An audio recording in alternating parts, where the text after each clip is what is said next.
భర్త కోరిక మేరకు సీరియల్స్ కి దూరమవుతున్న తేజస్విని గౌడ వివరాల్లోకి వెళ్తే తేజస్విని గౌడ అమర్దీప్ చౌదరి జంట గురించి తెలుగు రాష్ట్రాల బుల్లితెర ప్రేక్షకులకు పెద్దగా పరిచయం అవసరం లేదు. సీరియల్ త్రూ వీళ్ళు బాగా ఫేమస్ బుల్లితెర స్టార్ యాక్టర్స్ అనే చెప్పుకోవాలి. అయితే రీసెంట్ గా అమర్దీప్ చౌదరి బిగ్ బాస్ కి వెళ్లిన విషయం అందరికీ తెలిసిందే. బిగ్ బాస్ లో అమర్దీప్ ఎలాగైనా విన్నర్ అవ్వాలని పట్టుపట్టి కూర్చున్నా కూడా రైతు బిడ్డ పల్లవి ప్రశాంత్, యాక్టర్ శివాజీ వీళ్ళిద్దరి దయ వల్ల అమర్దీప్ కి కప్పు కొట్టాలని కళ అది కలగానే మిగిలిపోయింది.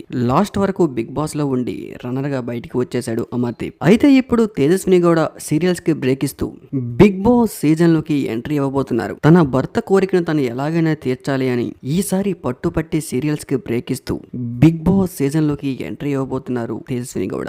అందరికీ తెలిసిందే బుల్లితెరలో తేజస్విని గౌడకి విపరీతమైన ఫ్యాన్ బేస్ ఉంది. రీసెంట్ గా నీతోనే డాన్స్ షో కూడా వీళ్ళ పేరు బాగా వర్కౌట్ అయింది. ఈసారి బిగ్ బాస్ లో తేజస్విని గౌడ గేమ్ ఎలా ఉండబోతుందో బుల్లితెర ఆడియన్స్ లో ఎక్స్పెక్టేషన్స్ చాలా ఉన్నాయి.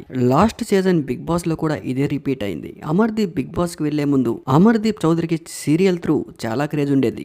ఎలాగైనా అమర్దీప్ వెళ్ళిన సీజన్ లో బిగ్ బాస్ టైటిల్ ఖచ్చితంగా అమర్దీపే కొడతాడని అందరూ అనుకున్నారు. కానీ లోపలికి వెళ్ళిన అమర్దీప్ 1, 2, 3 వీక్స్ అయినా కూడా గేమ్ ఇంప్రూవ్ లేకపోవడంతో ఈలోపు వచ్చిన మిగిలిన కంటెస్టెంట్ బాగా స్ట్రాంగ్ అవడం వల్ల అమర్దీప్ బిగ్ బాస్ టైటిల్ కలగానే మిగిలిపోయింది. ఇప్పుడు తేజస్విని గౌడ ఆ కళని సాకారం చేయబోతున్నారు.